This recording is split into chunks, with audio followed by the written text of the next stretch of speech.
"O Sufyan, who amongst us is in the worst situation?" And he responded, Abdullah ibn Mubarak, rahimahullah ta'ala, and he is one of the greatest of the pious predecessors. He said that I came to Sufyan al-Thawri, rahimahullah ta'ala, on the day of Arafah. On the day of Arafah, of course, being a day in which we seek the mercy of Allah subhanahu wa ta'ala, and it's very apparent as you see the different people in their different states. And he said, I came to Sufyan al-Thawri and I saw him on his knees crying his eyes out. And so you would think that as you see this man on his knees crying his eyes out, there's a fear that maybe he didn't do enough. قَالَ فَبَكَيْتُ. So he said, I started to cry. So Sufyan turned towards me and he said, مَا شَأْنُكَ? What is it with you? Why are you crying? So I said to him, who is the person amongst us who is in the worst state right now? You know, because obviously when he saw Sufyan in that state, he wondered about himself. And subhanAllah, you might have prayed qiyam here and you saw someone else crying, or you felt like someone else was immersed, or you heard these amazing Ramadan stories from other people. You heard someone saying, best Ramadan of my life, and you didn't feel it that way. And you felt a naqs, you felt a deficiency, because you know you could have done better, even if you're comparing to a previous Ramadan. Man aswa'u hadha al-jam'i hala. O Sufyan, who amongst us is in the worst situation? And he responded, the one who thinks that Allah will not forgive him. The person who's in the worst state is the one who thinks that Allah will not forgive him.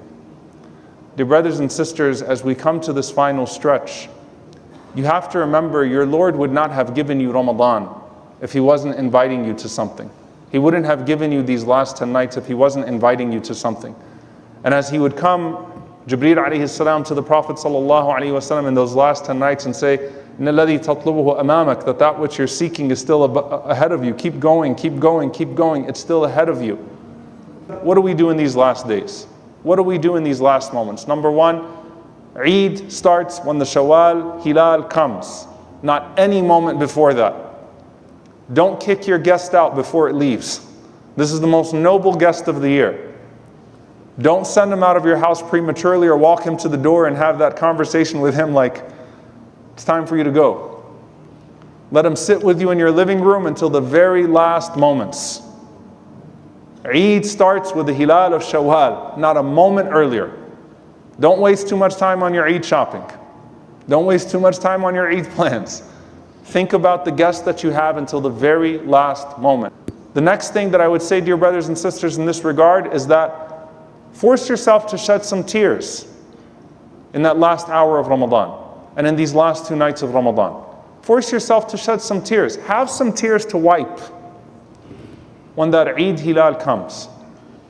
And this is the beauty of it all, is that exerting yourself and crying, exerting yourself and weeping before Allah subhanahu wa ta'ala and seeking forgiveness from Allah subhanahu wa ta'ala. But as soon as that Hilal shows, as soon as Eid comes, you wipe those eyes and you put your trust in Allah subhanahu wa ta'ala and you say Alhamdulillah. You know, subhanAllah, the Salaf in those last moments would be as if they thought Allah accepted everybody's Ramadan but theirs. That's the way that Umar radiallahu ta'ala anhu pushes himself, right? Like if there was an announcement from the heavens, Allah has forgiven everyone but one person, I would fear it might be me. It's how you're pushing yourself in the very, very last moments, in the last days, the last hours of Ramadan. Ya Allah, have you forgiven me? Ya Allah, how do I include myself amongst that group? But there's a switch in heart as soon as the Eid Hilal comes of husn dhan in Allah subhanahu wa ta'ala. A good expectation of Allah. At that moment, and Ibn Mas'ud radiallahu ta'ala anhu said, you will not prepare anything more beloved to Allah subhanahu wa ta'ala than husn dhan billah, than a good assumption of Allah subhanahu wa ta'ala. At that moment, Allah azza wa jal doesn't want you to wonder anymore. At that moment, Allah subhanahu wa ta'ala doesn't want you to beat yourself up over Ramadan anymore.